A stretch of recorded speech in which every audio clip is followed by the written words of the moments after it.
So sustainability as a concept has really moved on from the mindset of doing good to doing good business. It used to be about charity, used to be about just giving, but today it has to have an impact on the bottom line of business. This means recognizing and managing risks. This also means you go beyond thinking about things like the cost of labor or market volatility. You have to look at your environmental impact. So if you're a resort or a hotel company in a remote island, you really should be thinking about your water risk. Or if you are a beverage company, for example, you look at your social risks, what's in your supply chain. You know, if you look at the World Economic Forum Global Risks Report, which comes out in January every year, for the last so many years, especially in 2008 and in 2009, it's dominated by economic risks. But in the last 5 or so years, it's been dominated by environmental concerns. These are climate-related threats. These are intensifying risks on social mobility and labor and income inequality. So sustainability has really become part of business as normal. When we say, and we know this very well in Hong Kong, that for every crisis, be it climate change, be it water risk, be it issues of people, there's also an opportunity. We say Weiti or Nai Day.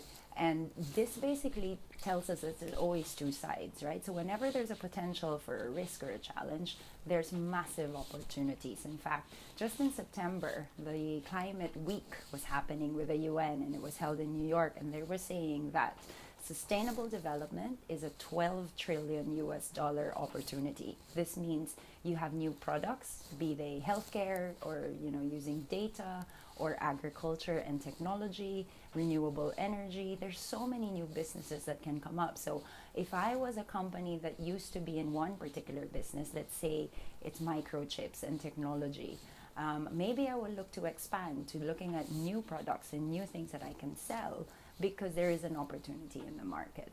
I do think it's very exciting, because if you think about, one of the big issues that we have is single-use plastics.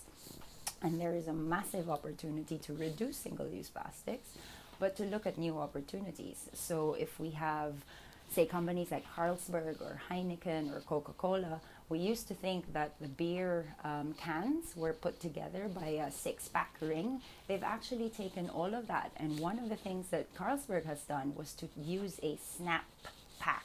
So basically it's a glue that sticks the 6 cans, no plastic. In fact, they've reduced their plastic by 76%. And they've also reduced the number of emissions that goes into it, the water that is required, but also they've gotten better with their sustainability practice. So I do think sustainability and innovation are two sides of the same coin. The use of technology is the way forward for managing sustainability impacts.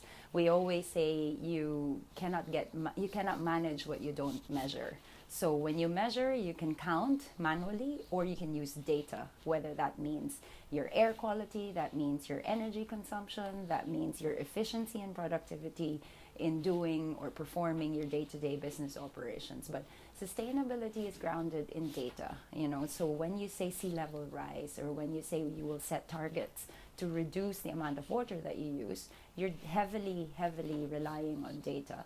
And so I think the future is that technology will make us more efficient, will definitely make us more authentic with our impacts if we measure it and use technology.